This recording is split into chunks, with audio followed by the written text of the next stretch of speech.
All right, ladies and gentlemen, thank you very much.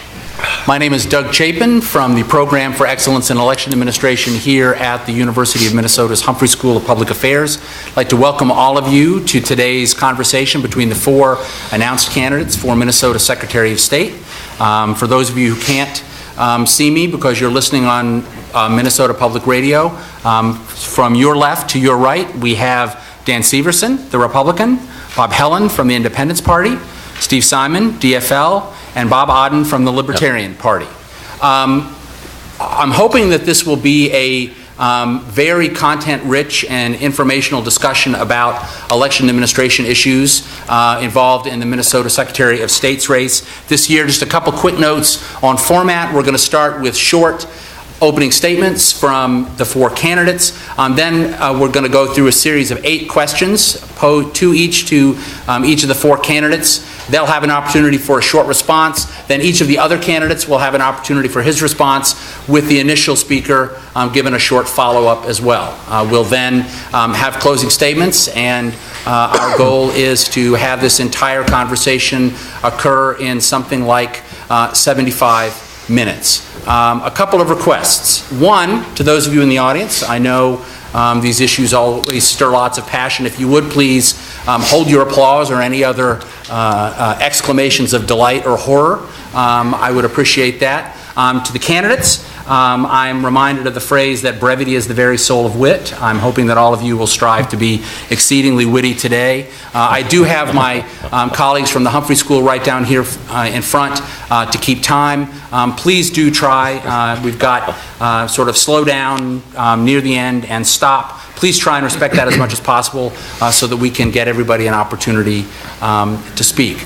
Again, thank all of you for coming. This debate is being recorded by Minnesota Public Radio, and my understanding is that it will be available online for rebroadcast later this week.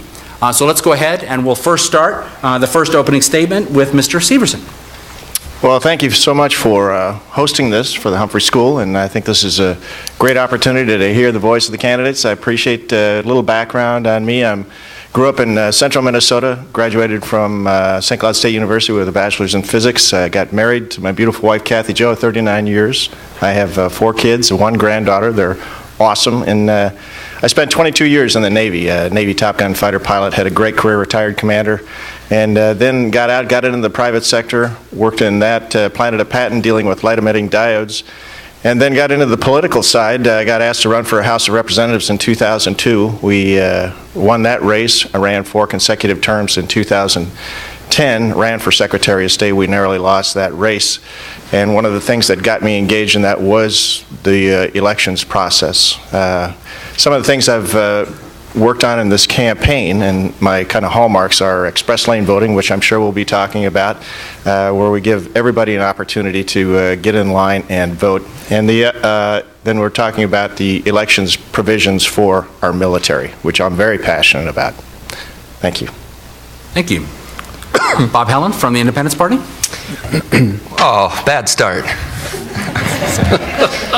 Well, thank you for having me. It is a real pleasure to be here. Thanks to my opponents for all being here. It's the 4 of us in this race, and that's an important thing I've been pushing here as part of this campaign. Know all of your options. So let me go ahead and address the buffalo in the room, or the bison, I should say. I don't say elephant because that's representative of Mr. Severson's party, but I'm a little different looking candidate. I'm 29 years old. I have long hair and a beard, and there's a changing culture around our elections, and that's something that I do want to address. We're going to be talking a lot about the policy of elections, but I like to break it down into 4 dimensions. We've got the legislation, we've got the administration, which is the true role of the Secretary of State. We have the judicial branch that would litigate disputes and those types of things.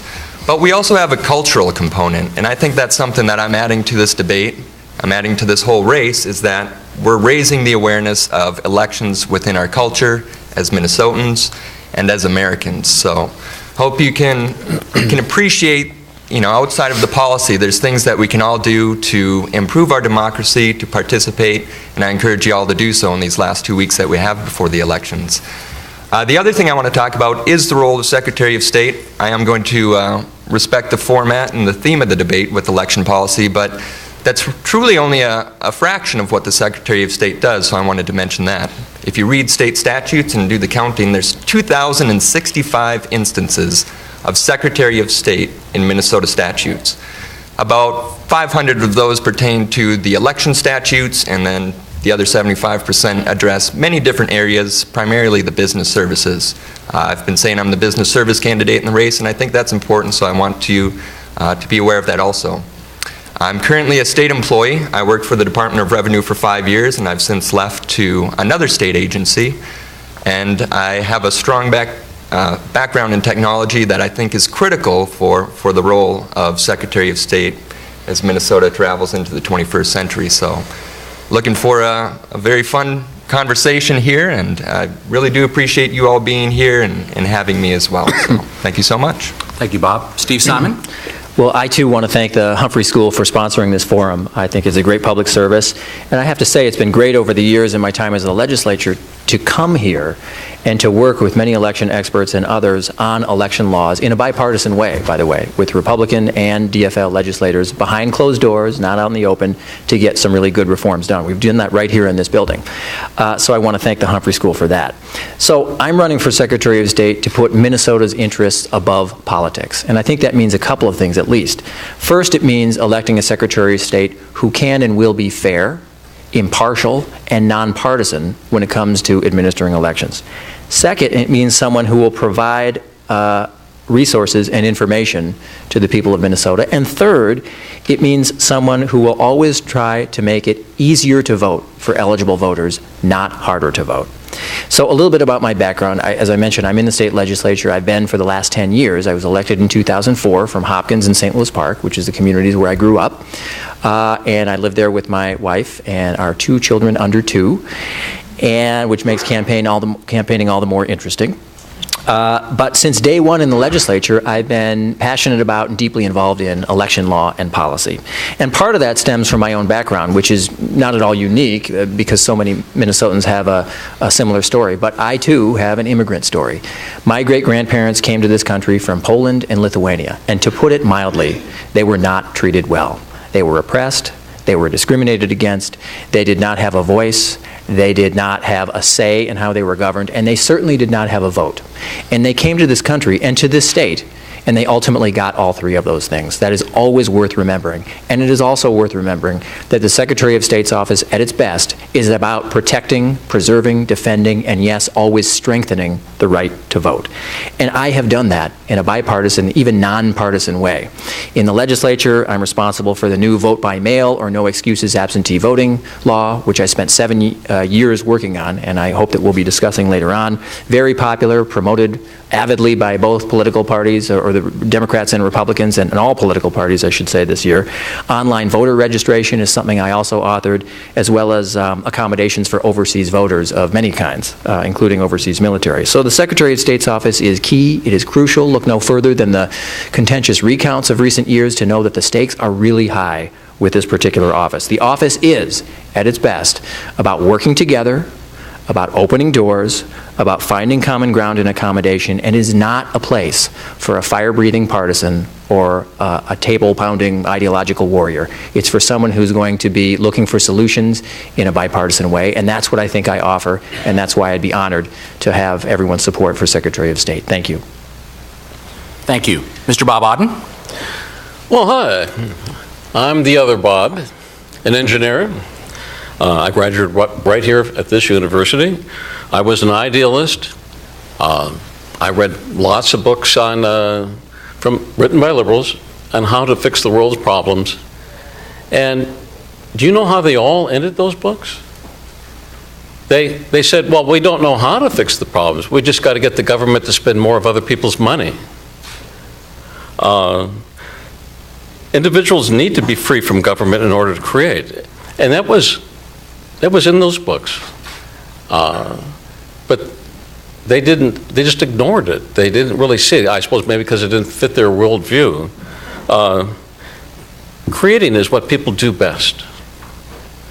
That made me a libertarian. Libertarians love freedom, or liberty. And liberty is freedom tempered by human rights. I mean, how can anybody be against that? Who could, as a libertarian, I took an oath not to commit fraud, and I hold others to that standard. Then I worked 30 years to protect employees and the public from a loss, injury, and death. I prevented thousands of injuries. I saved hundreds of lives. I did this by leading. All systems, like the election process, have inherent problems. By analyzing data and viewing processes for their cause, working collaboratively with others on solutions, then implementing and following up on the recommendations to see that they're actually achieved, that is what I do. That is an engineer. To educate voters, I created my own public cable TV access show called Libertarian Viewpoint. It's seen in over 100 cities. The show presents non-government solutions to problems. The constitutional office of the Secretary of State requires the desire to follow the law, look for problems and solve them, the desire to educate voters, and leadership. I have demonstrated these qualities throughout my life. I am Bob Odden, and I thank you for attending this. Thank you. Thank you, Mr. Odden. Since you had the last opening statement, you get the first question. I want to follow up on something in your opening remarks. You talk about how a major tenet of the libertarian platform is protection of individual rights. And in fact, if memory serves, the platform says something along the lines of, to the extent government exists, it should exist to protect individual rights. To what extent do elections and election administration fit into that, given that elections are in many ways the mechanism by which individuals and individual voters both animate and control state government? Well, first of all, if you want people to participate in elections, you got to make sure that the election is open. I can truly say for myself, I have never ever been represented in my entire life by anyone in government who shares my philosophy. I feel totally disenfranchised. There is no diversity in government. So I don't, with diversity of thought, you can have it set up so that people are watching, people are looking, people with different viewpoints, to help make sure that the government is doing what it's supposed to.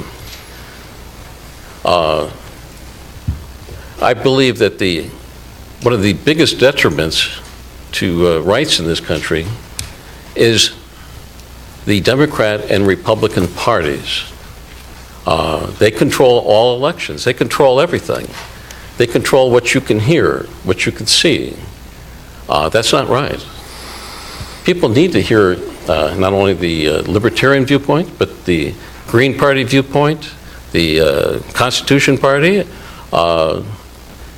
They need to know all these things that are going on. And with all these different viewpoints, it's not like having the fox guarding the hen house. And that's what you have when Democrats and Republicans write the rules and enforce the rules. I guess we had a case with election misconduct where a number of people in the Senate were found to be in collusion with donors to avoid having those donations made public. That's not right.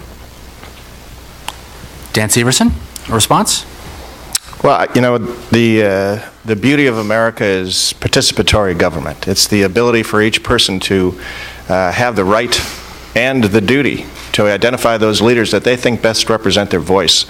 And it's very interesting because when I lost in the last race by a narrow margin, we had won the greater Minnesota area, but we had lost the inner city. And something that was delinquent in my strategies was reaching out to conservative votes that really represent, the constituency that I represent. 1 out of 4 voters in the metro area are a minority. In fact, in 1990, 6% of Minnesota was a minority class. In 2010, that grew to 17%, and it's growing rapidly.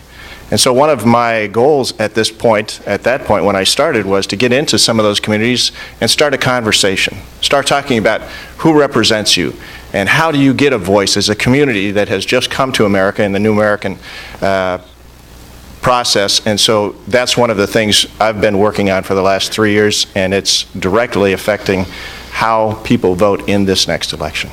Thank you. Bob Helland? To paraphrase the question, it was asking how elections and their administration are a tool for protecting people's rights, and I think that's a great start for this entire conversation, and you're going to see me nodding my head a lot because the other candidates are going to be making great points. Mr. Odden made a lot of great points about access and inclusion, those types of things. So when we're talking about those rights, which are we talking about? Most everyone will be talking about the access for voters to make sure that if you're eligible to vote, that you have a path to get there.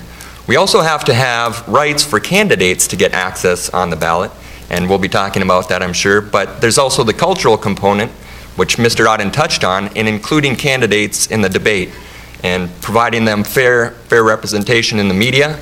And that's, I believe, a right that you have to have information about the candidates that you're able to vote for and then have your vote counted. Thank you. Thank you. Steve Simon? Well, as to rights, I like to say this about this office and about elections. No matter what issue any of us care about the most, education, jobs, taxes, civil rights, environmental protection, doesn't matter. All roads lead to the ballot box. And unless we have free, open, fair, honest, secure elections, we're not going to get very far on any of those issues. But as to rights, you know, we have to treat voting rights like the precious resource that they are. We can't deplete them. We can't impact them in a way that hurts people and shuts people out.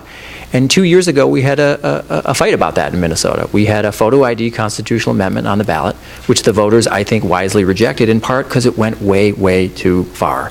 It would have made Minnesota the worst state in the country, the most restrictive state in the country. It didn't have exceptions in it for students. It didn't have exceptions for overseas military. It didn't have exceptions for seniors in assisted living or in nursing homes.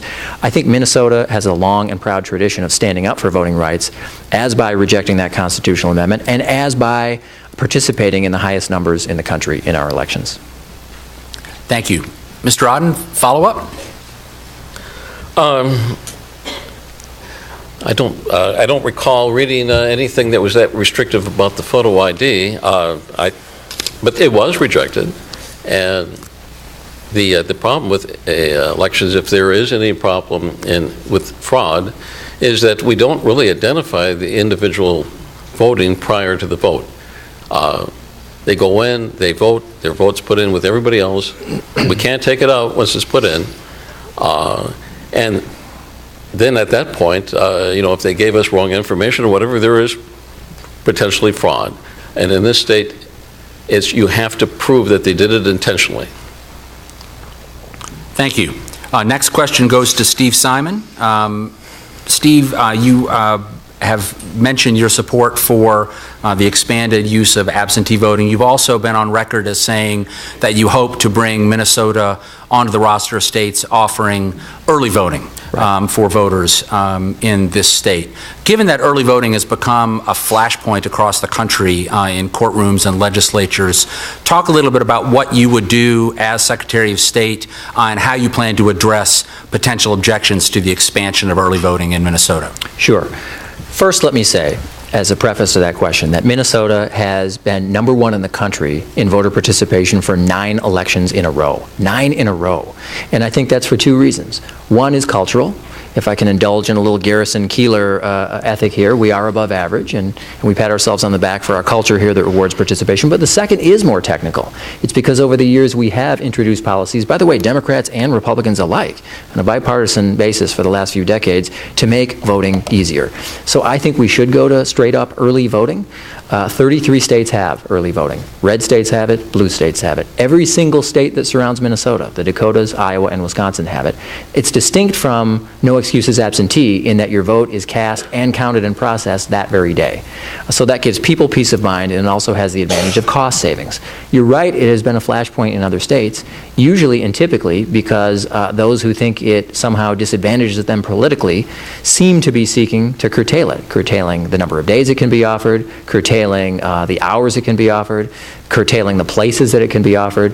I would hope and expect, given our bipartisan culture over the decades in Minnesota, that if and when we have early voting, which I predict we will, with a lot of elbow grease and work from legislators of all different parties and policymakers from across the board, I predict that we will have it someday, but it's important that it be fair, it's important that it be secure, and it's important that we not mess around with it based on perceived political advantage or disadvantage. Just look over to Wisconsin, to our east, where there are folks there in charge of the state that have sought, I think, pretty brazenly to curtail early voting when they think it advantages them politically. That is wrong. Minnesota has always rejected that kind of harsh partisanship. It doesn't matter who's doing it. So I'm for early voting as a way to empower Minnesotans further. We've done no excuses absentee voting. That was my pride and joy and my passion for the last few years. Very popular with all political parties in the state. That goes most of the way, but now I'd like to go all the way towards early voting. Voting is no longer in the 21st century a one-shot deal, and we ought to understand that and accommodate it. Bob Odden, a response? If you want to get more people voting, the best way to do that is provide more candidates and provide more diversity on the ballot. If you believe in diversity, then you'll believe it on the ballot. It's more than just two parties. I mean, if you have all the same two parties, you can hardly expect to have high voter turnout. It's just like the choice between Pepsi and Coke. I mean, why can't we have Dr. Pepper? Why can't we have other flavors? Mountain Dew, for instance. To achieve that, we need to immediately end the need for minor party status. I had to stand out in the street in the pouring rain in order to garner signatures to be on the ballot. That shouldn't have to be. Thank you. Dan Severson? Yeah, thank you. For 22 years, I served our country defending the Constitution, nonpartisan position. I can tell you that we had Democrats, Republicans, Independents, everybody served together for one purpose, and that was to protect our country. And that's in my heart in this whole process of voting, is to protect the vote and the right of the individual to have their voice heard in the government sphere. That's why I've been working with the new American communities to say, you know what, here, this is your government. You are Americans now, and this is your opportunity to have your voice heard. In fact, not just your opportunity, but your responsibility. I think one of the challenges we face in Minnesota is the data issues in terms of, is the data good? I called up the SVRS, State Voter Registration System, this summer to do a scrub on it, and it was corrupt. We have some major problems. ERIC, that new program that's being adopted now, has got some of the solutions to that. I would support early voting if I knew the data was secure and that it was in a measured time frame, say 2 weeks before the actual election date. Thank you. Bob Helland? I certainly agree with Representative Simon in support of early voting, and I do commend his work on no excuses absentee balloting and the online voter registration. Those are huge acts for the state, and I think we all owe him a debt of gratitude. The questions for the executive branch are, what I want to bring to it is the philosophy that your vote is a choice, not an act. It shouldn't be bound by your physical ability to do so or some very narrow time constraints. So if we can get to the idea that the vote is a choice, and if you're able to make that choice, we don't want to limit you by time-based or physical restrictions.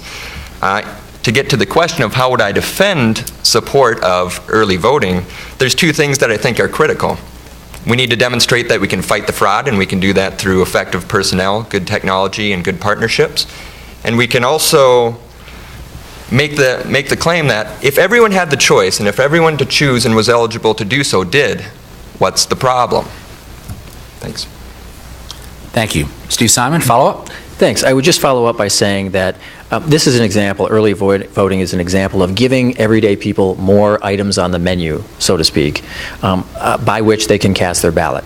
I've said many times that when I was, for many years, carrying the legislation for the new no excuses absentee voter law, I thought often of my dad. He's going to be 81 in a couple weeks. He has advanced Parkinson's. He doesn't drive anymore. He uses a walker. And I always ask myself, why should someone like that, who has worked hard and played by the rules and been a great dad, by the way, why should he have to justify to anyone why he needs the added comfort and convenience of voting from home, from his kitchen table, from his couch if he wants? He shouldn't, and now he doesn't. And now I think we ought to take that to its logical extension, which is to make sure people can show up in person, vote early, and have their ballot processed that very day. That would give people peace of mind, and it would also be a big cost savings for the counties and others who administer elections. So I think that's where we're going to head on a bipartisan basis, and I would be thrilled to be a part of that and helping to get to yes. Thank you. Next question is for Bob Helland. Bob, you talk about how the legislature has a primary role in elections and election law, and how the primary role of the Secretary of State is to administer elections in the state. But as we've seen here in Minnesota, with really the two previous secretaries, as well as other secretaries around the country, the job also has a pretty strong policy component. I think just like the Attorney General in many states, who has a role in legal debates, the Secretary of State appears to have a policy role in these debates. How do you square that with your view of the proper role of the Secretary, and how will you carry out that policy role, if at all, if elected Secretary? Okay. Certainly. Well, I don't know where that policy role exists in the Constitution. My foundation for making those claims and acting and choosing priorities in terms of what I would do as Secretary of State is based on the constitutional authority of the Secretary of State. Article 3, Section 1, the division of powers, clearly says that no person belonging to or comprising one branch will basically do the duties of the other branch. So obviously the Secretary of State does work with the legislature, and they do need to identify those problems and come up with solutions and address them, or provide input, provide data from the election system. So you said the role appears to have that, and we have seen the politicization of the role of the Secretary of State in Minnesota, and that is something that I would like to get away from. I think I can show a new type of candidate and a new type of constitutional officer that really clearly addresses the constitutional role, works well with the other branches of government. But in terms of my priorities, I've chosen business services because that's where my 5 years of experience with the Department of Revenue were. I was a business registration expert downstream from the Office of Secretary of State, and there was a breakdown in communication between those agencies, and it was basically a trap for small businesses trying to get started in the state. So it's not that I completely oppose the Secretary of State providing input or analysis into the election law. It's that I don't want to stand on a bully pulpit. That's a word that I think we should really try to remove from our constitutional offices, because it really is stepping outside of the constitutional role into the legislative role and that would take a lot of effort. I'm sure after 7 years you found that passing legislation takes a lot of effort. So I want to use my time to the best effect for Minnesota, and in my opinion that's focusing on what's roughly 2/3 of the office, Business Services Division. Thanks. Great. Steve Simon? I do think the Secretary of State has a major role to play in helping the legislature come to certain conclusions about policy, in leading. It's true that the Secretary of State doesn't have a vote and shouldn't have a vote. And if I'm Secretary of State, I will no longer have a vote at the legislature. I won't have a seat at that table. But to at least be in the room is a good and helpful thing. And to do it, I can't emphasize enough, in a nonpartisan way. That doesn't mean there won't be disagreements. That doesn't mean unanimity. But it means finding common ground. And I think I'm in a good position to do that. I think I've earned a reputation in the legislature and around policy circles in Minnesota as someone who is fair, someone who listens, someone who can bring people together, as I have on online voter registration, as I did over the course of 7 years on a very contentious no excuses absentee voting bill that's now law and being promoted by all political parties. So I have the relationships. I'd like to think I have the demeanor and the skills to bring people together and do what it takes to get to yes and to get to consensus on these very important issues. That's what the Secretary of State can do most productively. Bob Odden?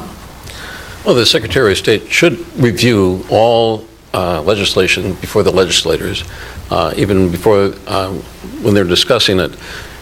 He should be testifying at the legislature, giving his viewpoints. For instance, early voting. Early voting may be great for voters, and I'm certainly not opposed to it. But you got to remember that it means bigger money. You have to have more money in order to run a campaign with early voting. It also means disenfranchising third parties. So you're going to get less. And it also means that you're going to miss a lot of the things that are important for your vote if you vote too early. Dan Severson? And there are separation of powers, as Bob said, and part of that process is really about how do you execute the office that you are constitutionally sworn to uphold. I think one of those issues is to ensure that all those individuals that are eligible to vote, we make it as easy as possible for them to exercise their voice.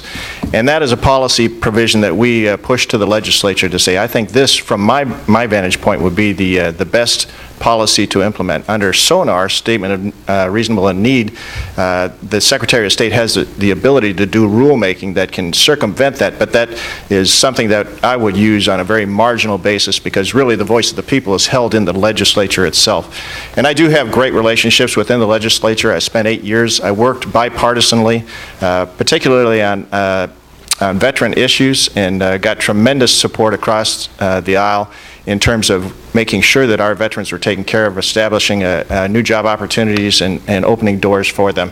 And so part of my process as Secretary of State would be to advocate for good elections, great elections, and nonpartisanship. Great. Bob Helland, a follow-up?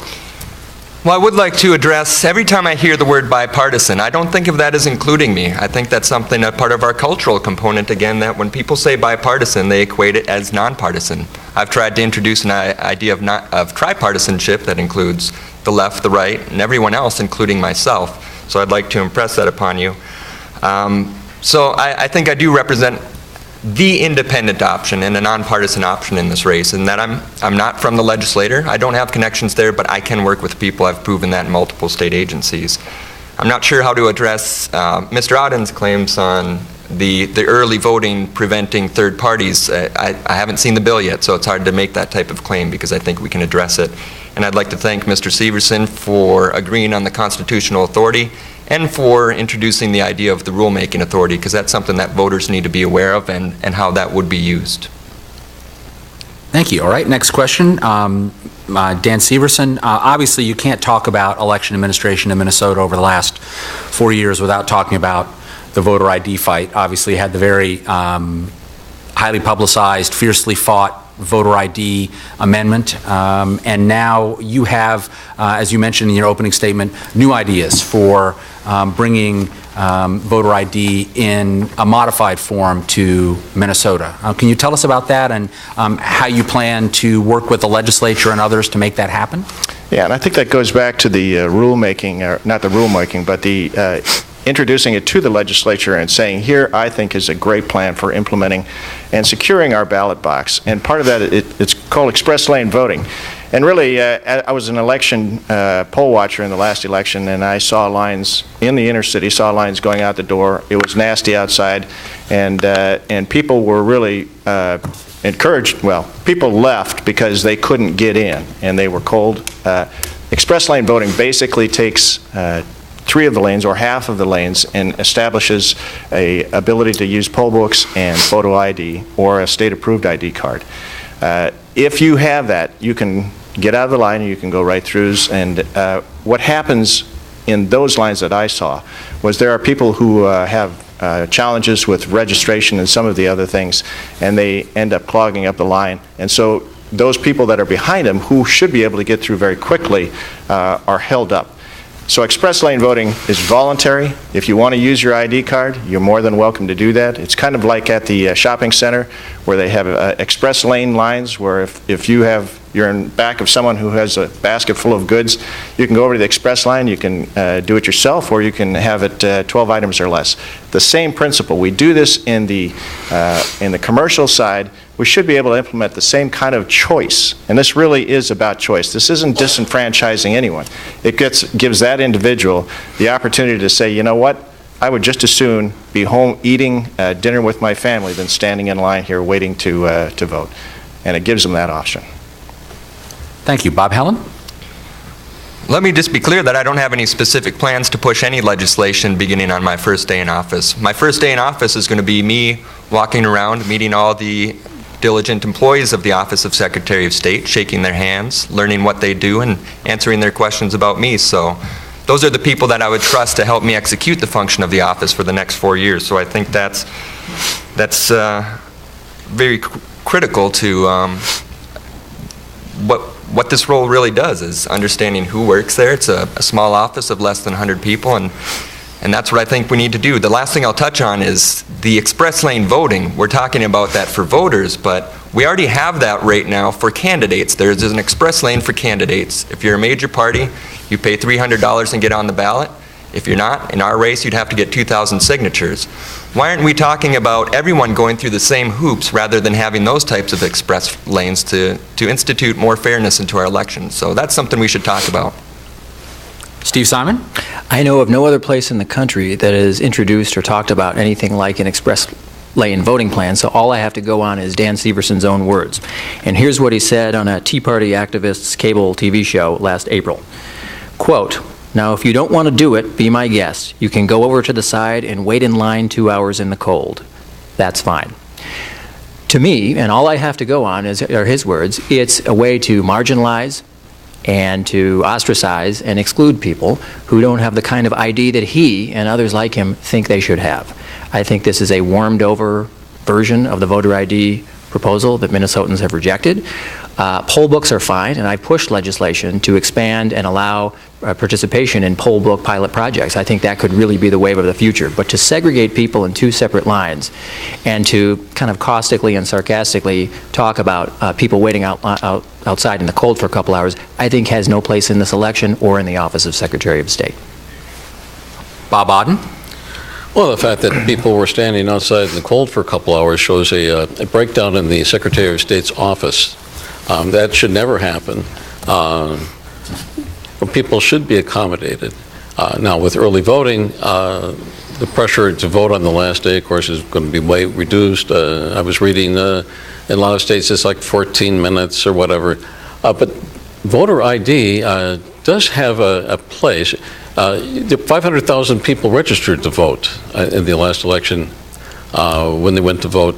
There are transcription errors. There are, I'll put it, it would be quicker to move along if people used the ID. So there are advantages to using it. Dan Severson? Yeah, I think the real issue here is making the system better. It's about giving everyone the opportunity who's eligible to vote and make it as easy as possible. And that's what express lane voting is about. It's not about leaving little old ladies out in the cold. And it really is, how do we enfranchise them? How do we bring them in? How do we get them through the line quicker so they can get back to their life? And so that's this process. It's not mandatory, it's voluntary, and it hasn't been used in any other state because I just came up with it. After the failing of the photo ID issue, it's how do we create better policies. Obviously, Minnesota was uncomfortable with a constitutional amendment. I get that. This is another way in which we can secure our system and actually accommodate the voters more effectively. Thank you. Next question, back over to you, Bob Odden. You mentioned both in your opening remarks as well as in a couple of your answers to questions, your concern about government spending money on programs like election administration. Given that there are some identified needs in terms of voting technology or electronic poll books or other items, even providing IDs to people who don't have them, how would you balance the need to protect voters as taxpayers with your desire to reach out to voters as voters if elected as secretary? Well, I want all elections to be meaningful and with believable results. People have to believe that the people that are elected actually were voted in by the voter and do represent them. If they don't, they will stop participating in government, and we will lose our rights. That would be a horrific thing. No, we need people to continue to believe.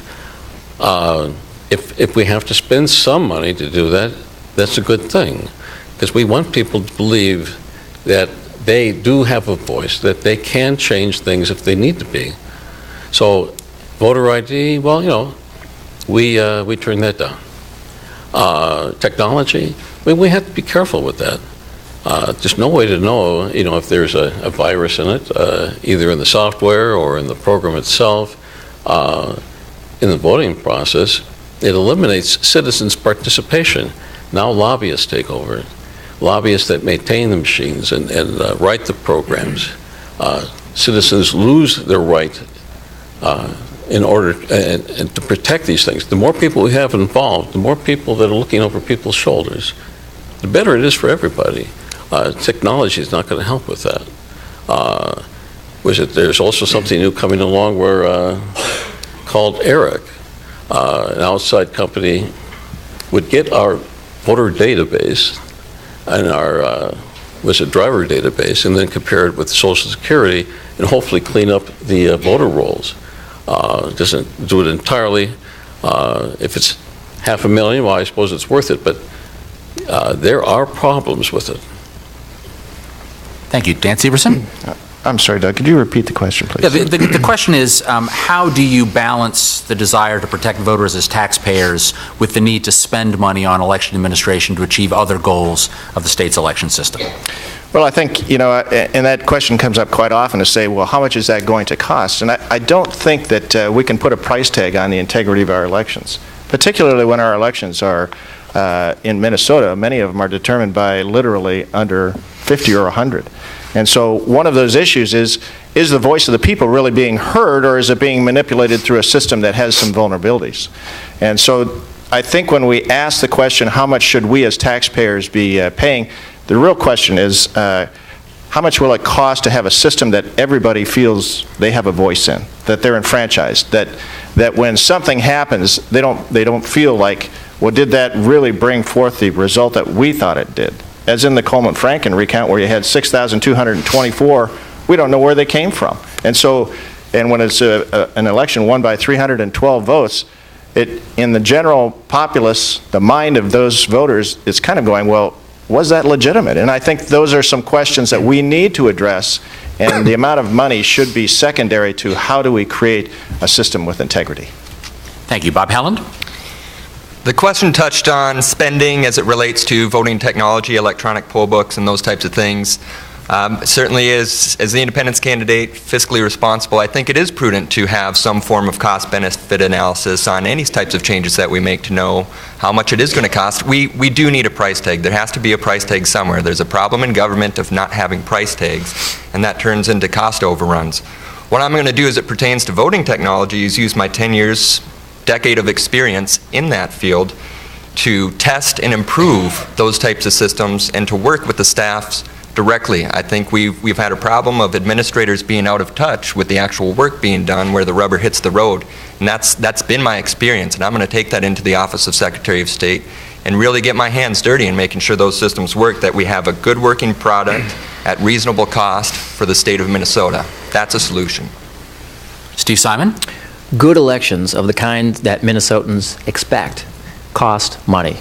I've spent the last several months as part of my campaign going across the state meeting very intentionally with election administrators. Normally they're called county auditors, sometimes auditor treasurers, and I've met now with over 40 of them. Not quite all 87 in the counties, but close to a majority now, a lot. Enough to know that they face some real cost pressures. And keep in mind, these are the folks at the front lines. The city clerks and the county auditors are the ones who are really the spine of the system. They do the hard work year in, year out. And there are a few varieties of costs. One is replacing voter equipment. After the 2000 election, everyone agreed, whether they were for Bush versus or Bush or Gore in the Bush v. Gore fight, that Florida was a mess and that we needed to standardize and upgrade election equipment. So Congress passed a law that provided a lot of money to a lot of folks to have election equipment. But those election machines purchased with that money are starting to get to the end of their life. So one big cost challenge we're going to have as a state and at the county level as well is replacing that equipment and doing it in a fair way, doing it in an equitable way, regardless of the size of the county, and that's what I aim to help counties do. Bob Odden, follow-up? Cost shouldn't be that, how put it, of course we have to keep within a budget. But the primary concern, again, is maintaining believable elections.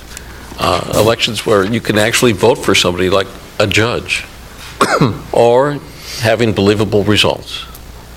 And that doesn't take, how put it, that just means more confidence in the system. Like, for instance, the Secretary of State should be required to look into all allegations of voter fraud and not just simply cover it up and say, don't look behind the curtain. And that doesn't cost any money. We can give people belief in our system. Thank you. Thank you. Next question is to Steve Simon. Steve, Minnesota really is one of the leading states in the nation in adoption and use of ranked choice voting, especially at the local level. And I know you've been involved with that issue in the legislature. What is the future of ranked choice voting in Minnesota, and what role, if any, would you play as Secretary of State in making that future happen or not? It's a great question. Ranked choice voting is a system in use right now in Minneapolis and St. Paul only, for municipal elections only, not for any other kind of office. And so I've supported legislation for years and been the author of legislation that would simply allow other kinds of cities to experiment with it. Now, it might not be my personal thing or someone else's personal thing, but if Roseville or Red Wing or some other community wants to experiment with ranked choice voting, which the Minnesota Supreme Court has already signed off on in terms of its constitutionality, so we know it applies, all the rules apply, then why shouldn't that particular city be able to do it without, as the case is now, having to come and beg for special permission from the legislature? It just seems to me sort of the Goldilocks option, so to speak, sort of just right, not too hot, not too cold. It's not necessarily anyone's endorsement, but it seems reasonable that communities should be in charge of their own destiny. And by the way, if their voters love it, they should be able to keep it. If their voters can't stand it, they should ditch it. But I don't see why only the really big cities, like Minneapolis and St. Paul, should be allowed, or cities in that category should be allowed on their own to do it, while everyone else has to sort of come on bended knee to the legislature.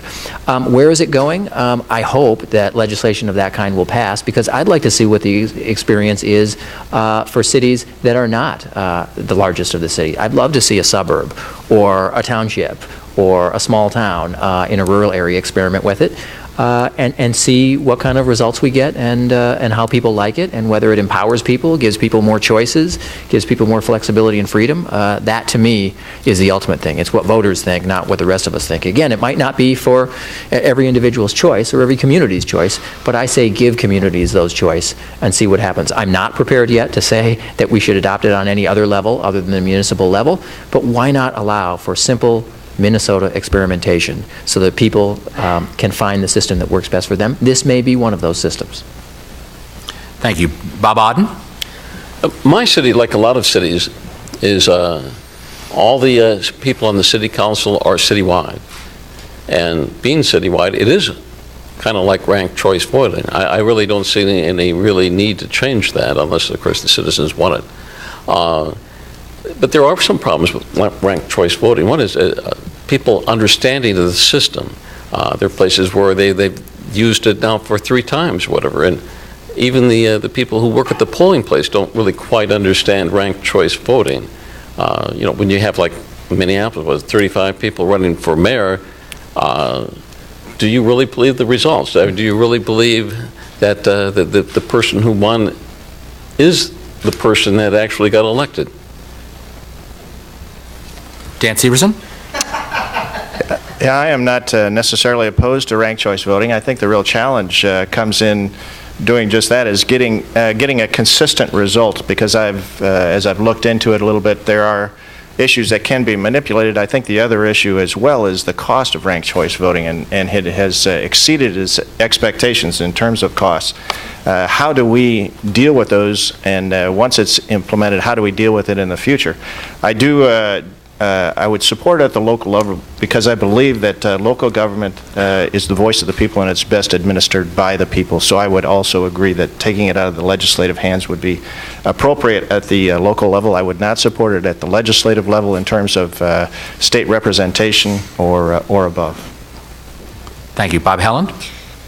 I believe we need to expand the discussion of ranked choice voting to all levels of government. That's not to say that I think it's going to get done in my term, but we need to have the conversation, and I certainly recognize the great work of organizations out there like Fair Vote and Fair Vote Minnesota, who are who are raising the debate, raising the issue in conversation, and I want Minnesotans to start becoming more aware of it, because if I had a term in office, it is something that we would talk about. If it's good enough for large cities, like Mr. Simon says, it can also be good enough for smaller municipalities, and it can also be good enough for the state of Minnesota. So let's start talking about it. Let's start finding the information from those nonprofit groups that are trying to do their best to give us a new way of thinking about elections as a culture of democracy. It's very important. I think ranked choice voting, which is reflective of the choice of voters, and that's the most important piece, is that your ability to rank by preference who you want to be in office is a new way of thinking about elections, and it's reflective of your true desire. Thank you. Steve Simon? Two things as a follow-up. First, I'm encouraged to hear Mr. Helland say that, and I think generally Mr. Odden, I hope, would agree ultimately that this is something that could benefit folks from different political perspectives and offer voices, different avenues of expression that involve, third parties or others.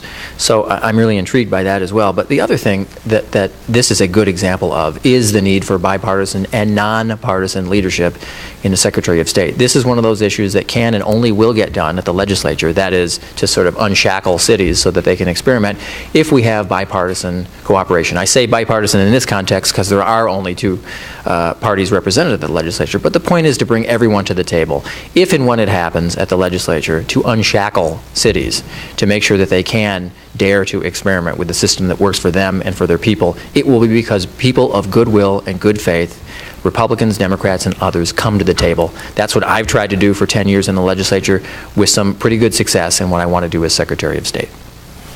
Thank you. Next question is to Bob Helland.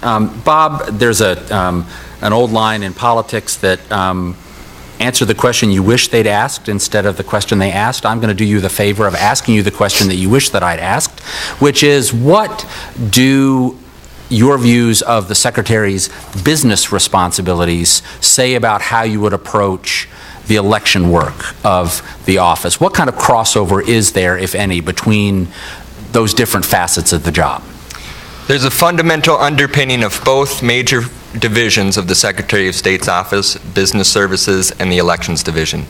The future of the state, the future of services provided by the state to all Minnesotans is going to be facilitated by technology. We've seen problems over the past years in the rollouts and major technology issues at the state level, at the federal level.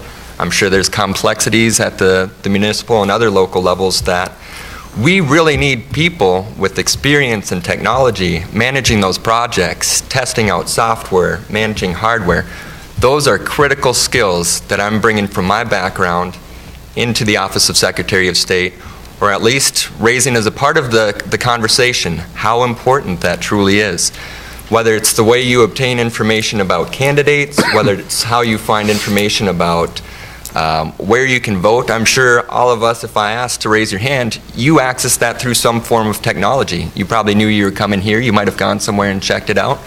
It's critical that we are providing those services at reasonable cost, and they are providing solutions for the state of Minnesota. So the biggest crossover between the two is the necessity of having qualified personnel and leadership to introduce those projects and see them through to fruition and success, and to be able to analyze and say, this was good for the state of Minnesota, we did the right thing, what else can we do with these same type of skill sets? So aside from the technology, which is the biggest thing, a lot of what I talk about as an executive is not, again, what I would do as a legislator, what laws I'd pass. It's how I work with the people in the office, how I work in partnership with other agencies that depend on the Office of Secretary of State as part of that streamline, and then the technology. So people, partnerships, and technology is going to be critical to both aspects. Thanks. Thank you. Steve Simon? I can see at least a couple of crossovers between the business services and elections functions. One is just problem solving. Finding challenges that exist in the system, whether it's business filings or voter registration, for example, and finding a better way that a lot of people across the political spectrum can agree on. And that leads to the second thing, which is the importance of nonpartisanship. It is so critical and so crucial that the Secretary of State not be perceived as putting his or her thumb on the scale for any particular party or candidate. And that means having the trust and confidence of people who might not agree with you, in fact, people who might not ever vote for you. That's something I've tried to earn. I think it's hard won at the legislature through my work on election law and others as well, and that's a skill set that's absolutely important. And it also means, having confidence and faith in the systems that you're running or helping to oversee. I have that. Minnesota's 9 out of the last 9 elections have been #1, and that's for a reason, because people have a high degree of trust and faith and confidence that our system, though always in need of some reform, is essentially good. Thank you. Bob Odden?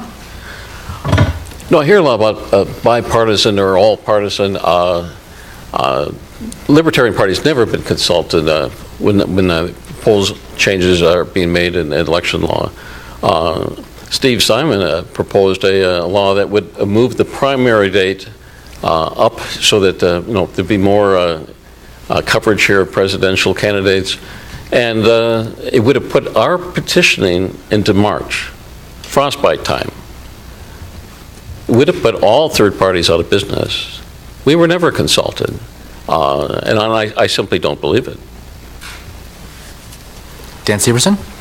Well, I think the executive position of Secretary of State plays a big role in both the elections and the business side, more in a leadership and vision casting role. Part of it is not to be the expert. The largest part of that, I believe, is recruiting experts in that particular area that can execute the vision that we begin to paint. And that's why I think the relationships within the legislature themselves play a large role. Having that great relationships, having worked within the system, and knowing that pulling people in at the right time, in the right process, is a big part of how do we improve our business processes. Now, one of the big things that we're suffering in Minnesota is discrimination against some of our new Americans and low-income people because of over-certification requirements, because of licensure requirements that may have been put in place for what they termed would be a good purpose, but now have become onerous and are keeping people out of the marketplace.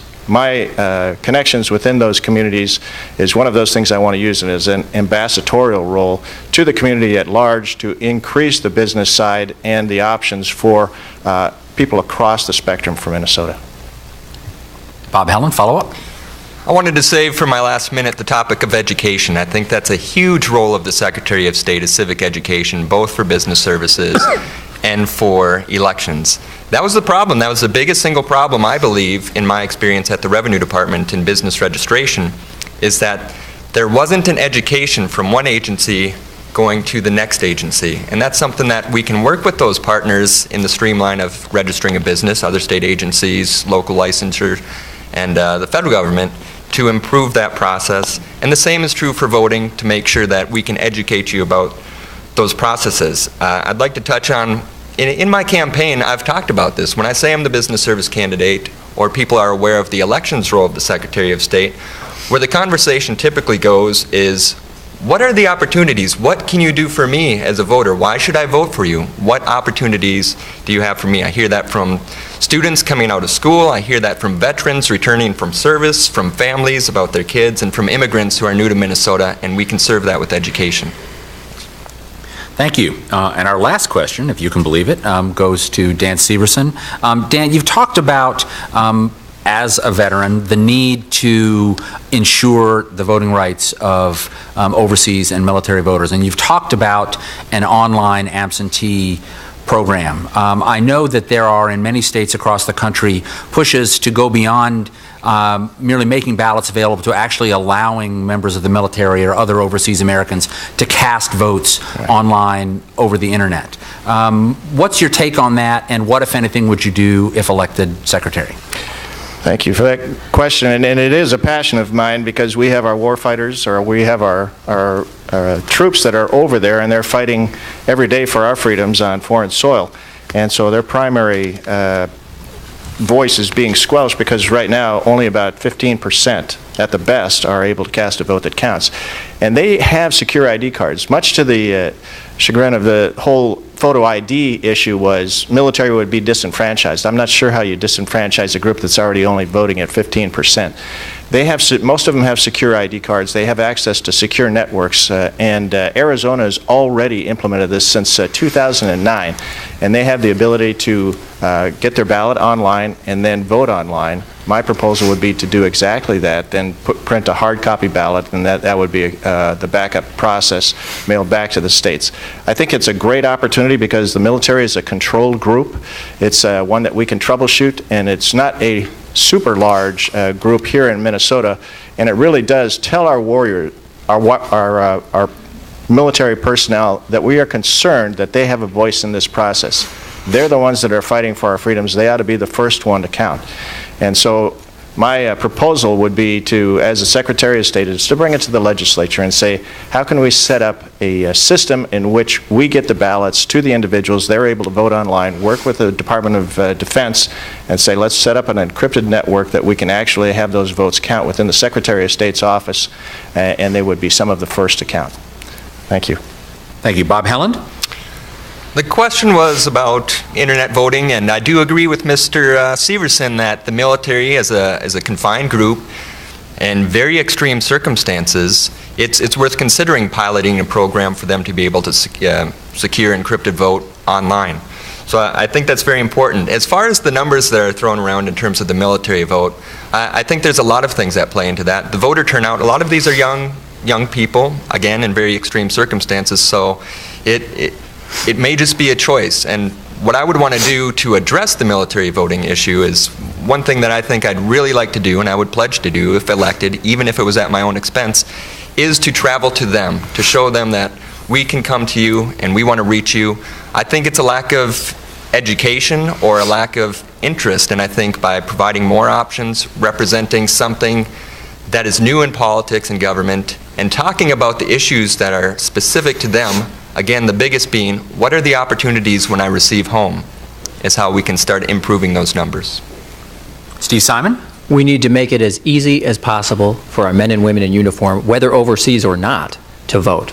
And that's what I've spent a career doing. In 2009, the Pentagon said the number one thing we could do in Minnesota to ease the burden on our overseas military is to move up the date of the primary, because so many of the absentee ballots were coming in late because there wasn't enough time between the September primary and the general election. So I, working with Democrats and Republicans, did that, and that was a good move. I've been a part of state and federal kind of interlocking laws over many years that have accommodated overseas voters. For example, many can already receive their ballots by email, and there's no requirement in most cases for people to have a witness on an absentee ballot. So those are some of the accommodations absolutely deserved. We absolutely have to continue those as well. What is not helpful in this debate is something Mr. Severson said last week in a press conference about this issue. He was asked whether it was the case that the Commander-in-Chief of the United States of America and the Secretary of State of Minnesota were intentionally suppressing the military vote. He said yes, and I don't think the Secretary of State is the place for such really irresponsible and reckless comments, accusations, or conspiracy theories. Bob Odden? Well, first of all, our Secretary of State has been extremely partisan in his conduct, so I don't know if that's necessarily something that shouldn't be done. The federal government plays a large part in the role of voting for people's overseas in the military, and you definitely have to work with them in order to get that vote out. And if they're not cooperative at the Pentagon or whatever, we're simply not going to get their votes. So that needs to be worked with. I didn't see any change with the changing the primary date, and that pushed our petitioning back into the end of May, first week of June, when there's no big outside activities, when the weather can be bad. And it was difficult to get the signatures so that I could even be here today. So it is difficult for third parties. Dan Severson, follow-up? Yeah, and that particular statement grew from a couple of articles that I had read about the funding for the MOVE Act and the Military Overseas Voting Empowerment Act. And that was passed by the Congress, and then funding was to go out. Much of that funding was pulled back. And so that created a more difficult situation for our military overseas to actually be able to execute the vote. And so that was a little bit of the underground on that particular issue. Again, all of the backbiting, all of that stuff needs to go away. We need to set a new vision for how do we get the solutions brought forward. And that's what my campaign, that's what my Secretary of State process will be about. Great, thank you. That finishes the question portion. We'll now shift to brief closing statements. And the first one is Bob Odden. Bob? Thank you. I want to start off by thanking the sponsors of the debate. It is rare for somebody from a minor party to be taken seriously and allowed to participate in the debate with major party candidates. I extend my thanks to Bob up here for trying to get all candidates running for an office in a debate. Thank you, Bob. Sure. First, what do I bring to the Secretary of State's office? I know how to increase voter participation with meaningful and believable elections. For meaningful elections, I mean to eliminate control of elections by Democrats and Republicans. This is the equivalent of the fox, again, watching the hen house. More choice means more voters, more excitement. If the mainstream media will not provide coverage of other parties, well, voters need to be directed to election coverage providers that will. Finally, make sure that judges are no longer appointed, that there are open seats, and that there are lawyers or others willing to run against a judge that is not an incumbent. Address potential fraud to make elections believable. Start by determining the voters' eligibility before they vote. Reduce the ability of major parties to abuse our frail elderly and disabled in voter fraud schemes. Set up the election process so smaller parties can compete just as effectively as possible.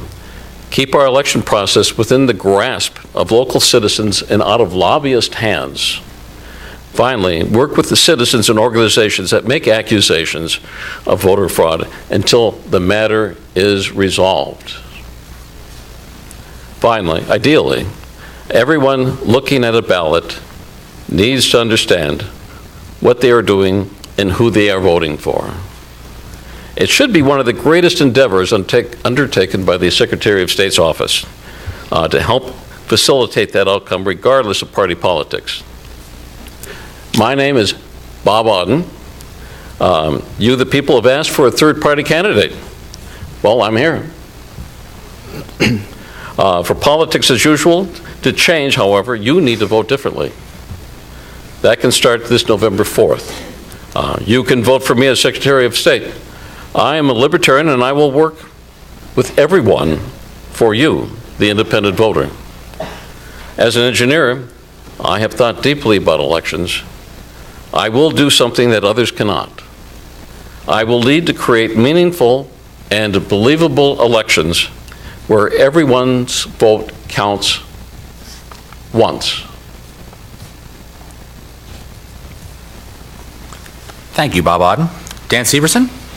Thank you, and thank you for the opportunity today to talk a little bit about the Secretary of State office. The executive position is an important position in our government system. It is one that sits on the Executive Council and makes decisions other than just voting at business. But I want to speak specifically to the position and the qualifications that I believe I carry to this. Out of the military, I had a number of executive branch positions that I served in. In those positions, had considerable responsibility, but I think the thing that was most prominent was the vision. And the vision that I carried to Washington, D.C. was reforming a database process. I received a Meritorious Service Medal for that process and went on to other leadership positions. But again, in terms of what we're talking about here for the Secretary of State, it is an executive position that oversees, and part of that vision is to make sure that our elections are secure, that the people of Minnesota really believe that we are doing the best we can. And it's not just a good system, it needs to be the best system. And so to do that, we have to secure our ballot box. Part of that process would be to remove the vouching, put in provisional ballots, make sure that same-day registrations have the opportunity to be validated that day, that no one is disenfranchised. And those are some of the provisions that I would be executing, or I would be working to help work with the legislature to bring about reasonable reforms in this process. I don't think the system is destroyed. I think with some tweaks, we can bring it to the confidence of the people. Now, when we talk about the participation in the past, the great participation that Minnesota has, it's because Minnesota believes that we are obligated to participate in this process as a civic duty. And so in 2008, we had 78% participate. In 2012, that was down 2 percentage points. And I firmly believe that that was a little bit of a pushback from the Frank and Coleman recount. I think we can do better. And I believe that some of the responsibility falls upon the Secretary of State to do that. Also with the business services, I believe that the Secretary of State should work as an ambassador in the business sector to be able to get out not just to those established businesses, but to those startup businesses as well, and say, how can we remove barriers and silos that are keeping you from participating in the American dream, and so that every American, every Minnesotan has the opportunity to achieve that. That was my goal, to protect the Constitution for 22 years as a military fighter pilot, and it will be my goal and my honor to do that as your next Secretary of State for the state of Minnesota. You can go to danseverson.com, take a look at our website. I've got 10 points that I actually, or 7 points, that I actually put forward on my first days in office, and I'd be honored to have your vote. Thank you. Thank you. Bob Helland? It is truly a thrill for me to be here. It's truly a thrill for me to be a candidate in this race, learning the ropes, enjoying the conversations with these fine gentlemen. It's something that I'd encourage everyone to do, and it's a passion that I want to share with all Minnesotans, being involved in the civic processes. What I really want to talk about is try not to be scared. Fear is going to paralyze us. There's a lot of talk about wasted votes, but really vote your conscience. Do your best to learn about all the candidates, go out and find the information, and really, really put thought into it and vote your conscience. Express your belief in what you want for the state of Minnesota. I also want to touch on inclusion, because that's an important thing going on with 2 weeks until the election right now. We have major party candidates and other party candidates being excluded from debates, and that's limiting your exposure to your options and the information that you have and the ways you can learn about them. So for those debates involving Andy Dawkins or IP gubernatorial candidate Hannah Nicollet, please consider what you can do as a cultural role as voters to demand access to those options. That's a critical thing that you can all do right now, and it's something that I'm going to do both as a candidate and as a voter, because I want access to that information. The final things I want to impress upon you are, consider running as a candidate someday. For 5 years, I stayed on the sidelines as a state employee, and I said, when am I going to be ready? When is anybody ready to become a government official or a candidate? There's no correct time. You'll never be able to know. I've said, I'm 29 years old. I've seen this long enough. I need to jump in, and I could be the youngest elected statewide executive in the nation, and I think that's important for getting young people involved. I also want you to explore your options. I touched on the education piece and the inclusion. You have more options than you know. Consider your opportunities, whether it's business services, education. You all have bright futures. This is just one way that we can achieve that, through state government. But you all have bright futures, so consider those options. And finally, help each other. Voting, help people get to the polls, help people understand their options, help people navigate technology. Help each other. In the words of Bill and Ted, be excellent to each other. Wild Stallions, thank you for your time. And I'll be sticking around if you'd like to speak with me afterwards. Thank you. I'm Bob Helland. Thank you. Steve Simon? Well, thanks again to the Humphrey School for putting this on. Again, my name is Steve Simon. I'm the Democratic Party candidate for Secretary of State, and I'm running to be a Secretary of State who will put Minnesota's interests above politics. That means being fair, impartial, nonpartisan, and constructive. It means providing accurate information to people all across the state, and it means making sure at every turn that we always remember to make it as easy as possible for all eligible voters to vote, period. We do not slam doors in people's faces in Minnesota. And that's what my career has been all about. The new no excuses absentee voting law, or vote by home or vote by mail, it's called by many names, is really one of my proudest accomplishments. I worked on it for 7 years in a very bipartisan, really nonpartisan way, bringing people to the table, everyone to the table, to get a result that we now know has a lot of universal acceptance, because all the political parties are really promoting the heck out of it, as they should, because it empowers people to vote, and voting is no longer a one-shot deal. Or whether it's accommodating our overseas military voters with moving the earlier primary date and other everyday accommodations, or online voter registration, which I'm proud to have helped bring to Minnesotans. But there's more we can do, whether it's early voting, more automated voter registration, or closing the participation gap that we have in this state. We're lucky to be #1 in the nation, and we have been in the last 9 elections when it comes to participation. But that participation doesn't fall evenly across communities, either geographic communities, meaning a physical place, or demographic communities. So we have a lot of work to do in Minnesota on that score, and that will be one of my real initiatives and passions as well. So we have a choice, I think. Do we want to make it easier to vote, as I do, and as I think most Minnesotans do, or do we want to make it harder, as through warmed-over proposals on photo ID, which Minnesotans have already rejected? Or do we want to, for example, have an honest broker with experience of bipartisan and nonpartisan action? Or do we want someone who really is a partisan warrior, who is on an ideological crusade or has an axe to grind politically?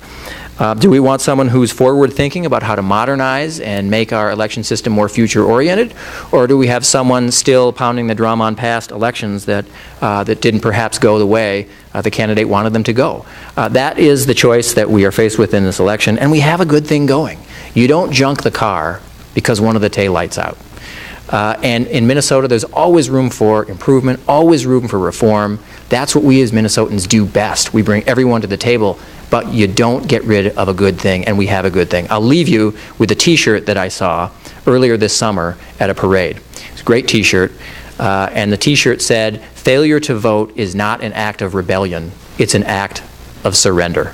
I hope no one, no matter who they vote for in this race or any other, will surrender that precious right to vote. And I hope everyone will take advantage of the laws we've passed and our great culture in Minnesota that encourages civic participation, either get out to vote or, as we can do for the first time ever, stay in and vote. Stay on your couch or kitchen table and vote from home if that's what suits you best. I'm Steve Simon. I'm the Democratic Party candidate, and I'd be honored to be Minnesota's next Secretary of State. Thank you.